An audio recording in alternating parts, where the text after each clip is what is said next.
Have a coffee in the morning. I ask what to wear. I talk about the day. Hi, I'm Magnus Svanfeldt at MSM Music. Today I'm going to talk about how to record great singing vocals on your smartphone without a pricey microphone. And I will also tell you that I will actually record the audio on this smartphone and not on the microphone. Many people are producing music in their bedrooms, and that's a really fun thing to do. But many don't want to start investing in pricey equipment when they have a smartphone that actually can do the job fairly good. So that's the topic of today. What I will tell you a little about are some simple tricks to record great audio with your phone, the best apps for recording singing with your smartphone, settings to improve the recording quality.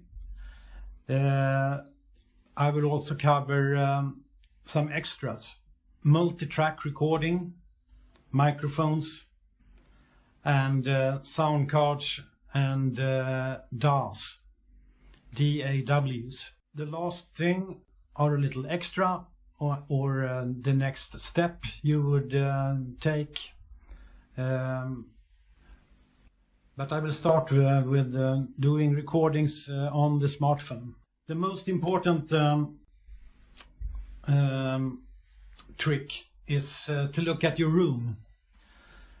It's obvious the room should be silent. It should not be have too much room echo.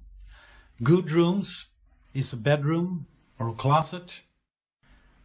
Not so good rooms are kitchens and bathrooms.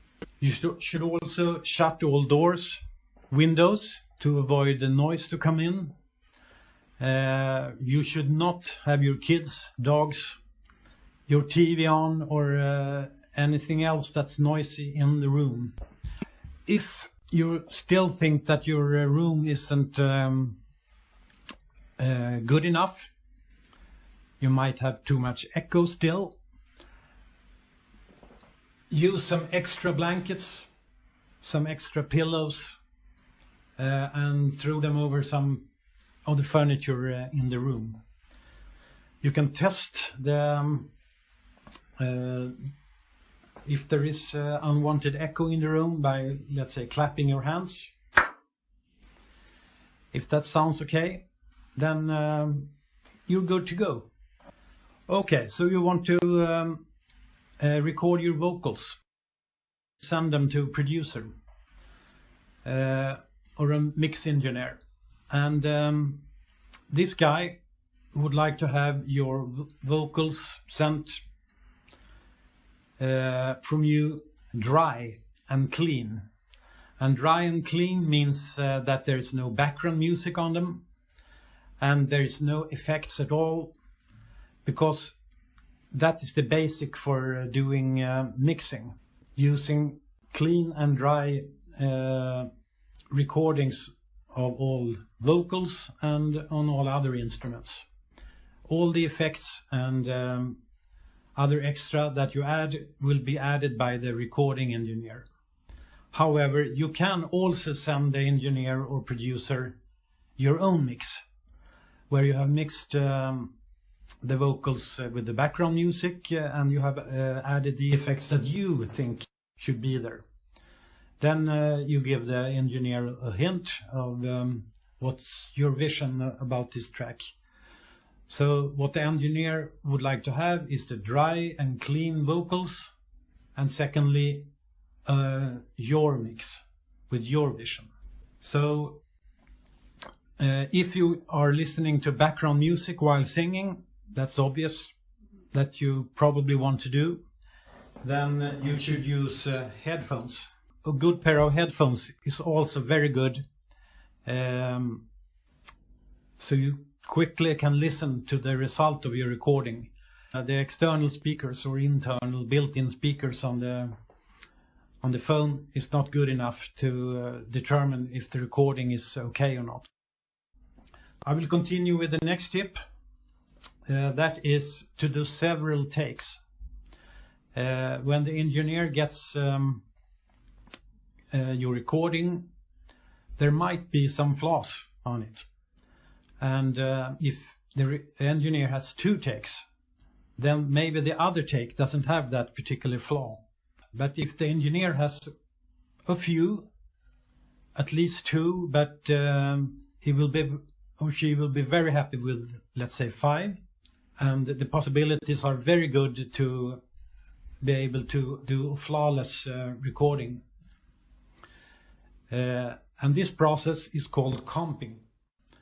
And comping is compiling the vocal track from several takes, some kind of Frankenstein's monster of a take. How to hold your smartphone. The smartphone should be about 4-5 inches away from your mouth. It should be still. I'm using this tripod, but which is extendable, and I have it here on the table. But you can also use a couple of books, a pile of books, and put it on. This is a good book. But the most important thing is that the phone is still. Try not to sing directly into the microphone. You can use a little angle, which makes especially S's to be less pronounced. They can be very irritating in a vocal recording. There are filters to reduce the S's, a de-esser, but it's much better to do a recording without these unwanted noises. Use airplane mode. Very good. It's very annoying if someone calls you or sends you a text in the middle of your recording. Use airplane mode. Start with a test take, so you see that your equipment works, your phone works, and listen to the recording afterwards, so to see that you are satisfied with it. These are some basics tips about how to do the recording. What are the best apps to do the recording? Use the voice memo. It's pre-installed on the iPhone, and you can use Any voice memo app.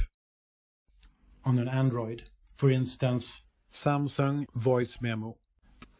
before you start it, you should also use the correct settings, and you want to have as good recording as possible. So you should set the highest resolution. You do that in the general settings on the iPhone and in the settings on the app on the Android.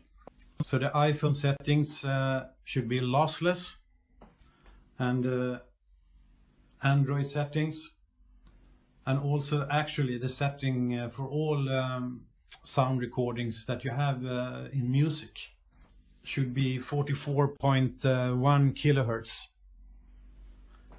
sample rate called.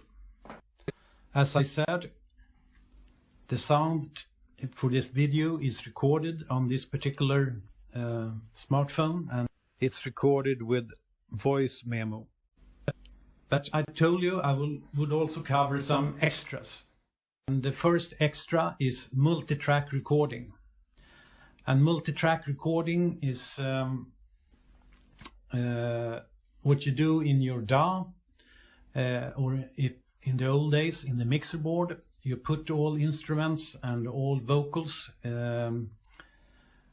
together and you edit them individually. You put different levels on each track, different effects on each track, and you compile your song in that way.